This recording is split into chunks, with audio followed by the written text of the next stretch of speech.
common all over the country. There's many different modalities. Almost everybody's heard of acupuncture, for example. So it's slowly beginning to regain some awareness in the culture that we have today. But there's so much more that's connected to energy than just the human body. There's obstacles that people have in their lives. There's things going on in their home. It's being sensitive to the people you live with, or even the people that are next door to you, to things that have happened on your property. And, when you're in the world of energy, basically you just become more sensitive to everything. And so you have to kind of take, just like feng shui, for example, that is rearranging objects and items in a room so that the energy can flow better. It strangely really does have a very profound effect on people. I have been involved in a couple of cases on some properties where there was, it was at the bottom of a mountain, and they had dammed off the part of the mountain there, and then the two houses that were connected to the side of the dam were experiencing, their light bulbs would burst, all of their electronics would break, like in a really fast amount of speed, like a new garbage disposal would break every 6 months on average. And then they were experiencing things rushing into their lives that they couldn't complete.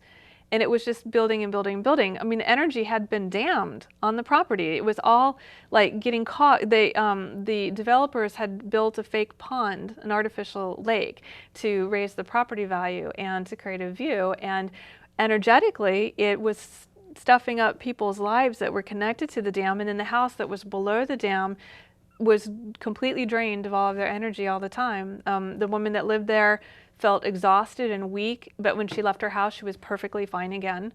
But when she was there, she always felt exhausted and weak. And we actually did a technique called earth acupuncture, which is working with the ley lines on the planet to resolve the energy blockages on the earth, just like you do in Reiki on the human body. And it actually worked. It was very, very successful, and it was very interesting. Rheana, was very hard to affecting your psychic abilities? With learning the Reiki, it was different for me with the psychic abilities.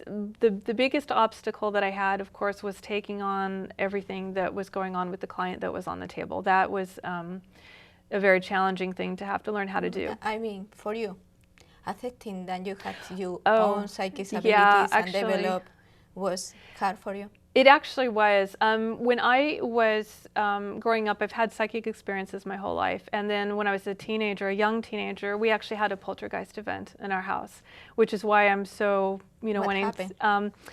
We had a full manifestation. There were 6 other witnesses there. We had objects flying across the room, furniture bouncing up and down off the floor. It was terrifying, absolutely terrifying.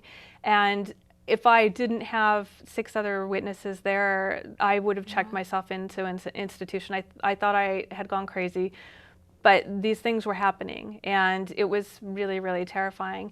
It only lasted over a period of about 4 months, and then it just stopped. But because of that, I then became a believer in the spirit world. You was in the wrong house, in the wrong place?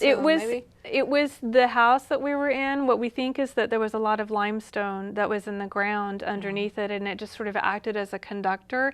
And that's the best thing we could think of, because we tried to do history on it. The apparition that actually showed was from a different historical time period, and there wasn't a house that existed at that time that was there. So what our best guess was at that time, I mean, I was also very young, so I didn't have very many tools then to figure it out, was that it was the limestone that was in the ground underneath the house. It just sort of amplified everything.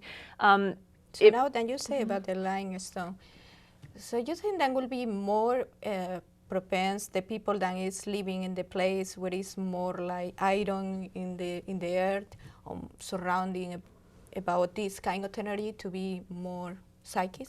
I actually believe so. My psychic abilities at that time magnified hugely, and they aren't like that normally, but it was very, very pronounced and amplified, and I think it was because of what was going on, and I think there was probably a cross-influence. I think part of it might have been me, my energy affecting the space, and then also too the environment there just amplifying the energy, so everything just got really, really amplified. But because of that experience, I was completely scared to have any psychic experiences at all. I was trying to shut them down all the time. I didn't want to have anything to do with it. I was can imagine. really, really afraid. And when I was in high school, I actually worked at a pet store because I have an ability to communicate with animals. And my boss actually was psychic, and he's like, "This is your gift, you're supposed to use it." And I was just like, no, no, no, no, no, bad things always happen.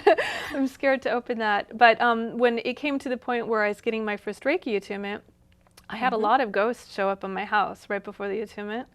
Wow. And it was pretty nerve-wracking for me because I was then having to reface that same sort of issue. They weren't, it wasn't a poltergeist, it was just ghosts. Because the attunement for a Reiki master is, can you explain what is attunement? An attunement, there's 3 levels in Reiki. There's level 1, level 2, which also includes training and long distance work, and then level 3, which is the master level, and that's more of tapping into Akashic records and that type of stuff. The attunements, basically what they do is they open up part of the energy field, particularly the crown chakra, the chakras on the palms, and different chakras down the spine, and they embed these Sanskrit symbols that are very ancient that come from Tibet, and they embed them into the field, and they basically close the field up and leave those in there. And the way that that works is it basically opens the channels on the practitioner. It amplifies the energy that can come through, and also affects the quality of the energy that can come through. Who opened the channel? The person who gives the attunement is the one who does that. So always a Reiki master? It always has to be a Reiki master, yeah. On the Reiki master training, that's where you get trained to the point where you're able to do attunements and pass that on to other people. Yes, exciting. Yes, it's very fascinating. So you are able, like a Reiki master, to transform all energy, or play with the energy to doing better and more better place? With a client, when I'm doing healing work on a client, what we're doing is we're focusing on balancing out the energy that's in the human body. If they have an excess amount of energy in one place, we'll help to pull that through the rest of their body. For example, academics and lecturers tend to have a lot of energy going on around the head area because they're very mental and they're communicating. So a lot of times, especially for college students, right, as they're cramming for finals, they'll tend to have an excessive amount of energy around the head area. And so what we'll do is we'll pull that through the rest of their body so it's more balanced again. So balancing, removing blockages, and just helping to put more life force energy into the body is the main thing that we're doing in a healing session. Now, where is my energy? Tricky question for you. Well, your crown chakra is actually very open, and I mean, you definitely have been doing a spiritual practice in your life. So I can tell that. The energy around your head comes out to about here, and it's very gold colored, which is really nice. Only nice? No. Well, it's Gold birds will fly over to you and land on your arm. It's very big, and it's very clear, and it's got a lot of golden light in it. So I mean, you've obviously been working in a spiritual sense and doing different things with your life, and your energy is very clear and very, very open. I guess that was good, right? It is good. It is good. God. No, it's good. It is definitely good. Thank you so much, Rheana, for being here in Let It Shine. And remember, people, yes, let it shine. Thank you. Thank you.